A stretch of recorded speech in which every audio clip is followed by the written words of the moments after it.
Hello guys, uyu munsi rero tugiye kureba hamwe uburyo butatu wakoramo amafaranga online. Niba mushya cyangwa bwa mbere unyumvishe kuri muyoboro wacu, kora subscribe, fungura inzogera kugira ngo uzajye ubona ibiganiro dukora hano umunsi ku wundi. Uyu munsi rero tugiye kureba hamwe ibintu bitatu wakora kugira ngo ukorere amafaranga online. Bino bakubeshya app ngo wakora amafaranga online ukoresheje ngo za app ngo zitanga amacoin, ari igihe rimwe na rimwe aba ari sigama. So ndagira ngo urikire akantu kandi niba ushaka kumenya imbuga wakora amafaranga online. Amazina yitwa Jonas. Uyu munsi rero ngiye kubwira urubuga rwa mbere wakoresha ukabona amafaranga online. Nubwo waba udashaka kubona amafaranga online, twagufasha kwiga mu kazi kawe, wagufasha kugera ku ntego zawe, kandi ni umwarimu mwiza. Urwo rubuga barwita AI. Wakoresha AI kugira ngo ukore amafaranga online. AI ikorera icyo bita video zo gushyira kuri YouTube. AI ni umwarimu mwiza cyane. Niba uri umunyeshuri ukaba ushaka kwiga ururimi rw'icyongereza cyo ushaka kwiga izindi ndimi, fata AI na ChatGPT ubundi uyikoreshe mu masomo yawe. Niba uri umukozi cyangwa se uri umu content creator ukoresha YouTube, fata AI uyikoreshe amavideo yo gushyira kuri YouTube. Fata AI uyibyaze umusaruro. Niba ushaka kujya ukora video zirimo amafoto cyane cyane avatar, ukoresha AI. Abantu barenga miliyari barimo barakoresha AI. Amavideo yose ubona kuri YouTube ari gukoreshwa na AI. AI yagukorera website ushaka, AI yaguha ibitekerezo byose umushinga ushaka gutegura. AI yakubwira niba iyo app urimo urakoreraho amafaranga ari sigama cyangwa se ari app y'ukuri. AI igushakira amakuru yose cyangwa se information ikaziguhereza. Reka tuve kuri AI kuko wayibyaza umusaruro. Ukoresha ChatGPT, Microsoft, Nvidia, izo zose ni AI. Shaka n'izindi AI uzikoresha. Reka tujye ku buryo bwa kabiri. Uburyo bwa kabiri ni ugukoresha YouTube. YouTube ni urubuga rukorerwaho n'abarenga miliyari, kandi ku munsi YouTube yishyura abarenga miliyoni. YouTube iyo wayifashe neza ukayifungura account, wamara kuyifungurira account, ndavuga gufungura channel, ukandikaho amazina yawe, ugashyiraho channel name, ugashyiraho n'ahandi ifoto yawe.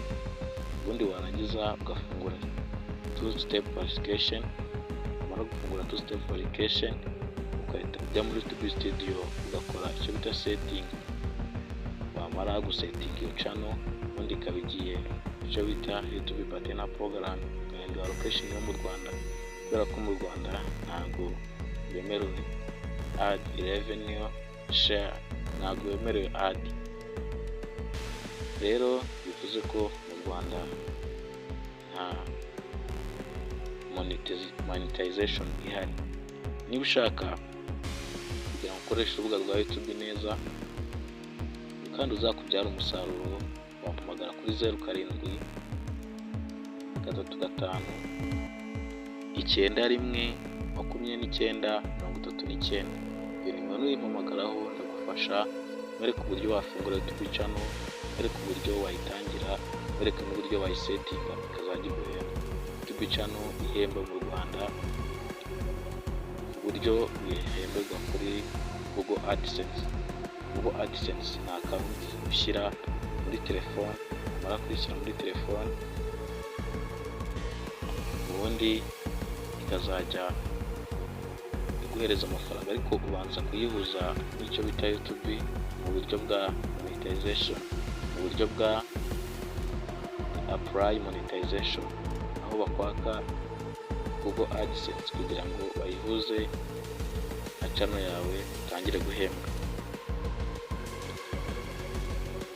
YouTube ifite amategeko igenderaho kandi itanga amafaranga meza, yishyura abakozi bayo neza, ntabwo ikoresha zigama cyangwa ubwambuzi.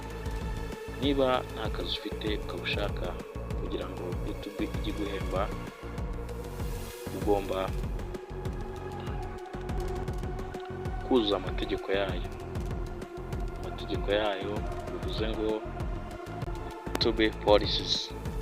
YouTube policies ni amategeko YouTube igenderaho bavuga bati hari icyo bita reused content, cyangwa se icyo bita gukoresha ibihangano by'abandi, cyangwa se gukoresha ibitemewe kuri YouTube. Iyo ukoresheje ibyo byose bitemewe, cyangwa se icyo bita copyright claim, icyo bita copyright protected, icyo bita warning. Iyo baguhaye warning 3 basiba channel yawe bakayikuraho kuko iba yakoze violation, yaviolatinze amategeko ya YouTube. Ukoresha YouTube kwigengesera kugira ngo urye ku mafaranga yayo. Hari igihe bakureka bakomeza gukora kubera uburyo uri gukoresha reused content, bamara kukureka channel yawe wajya gukora monetize bakayikwiba.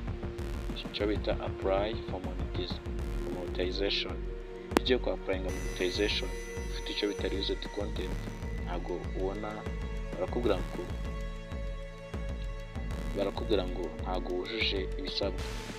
Channel yawe yakoresheje ibihangano by'abandi, ifite icyo bita low quality,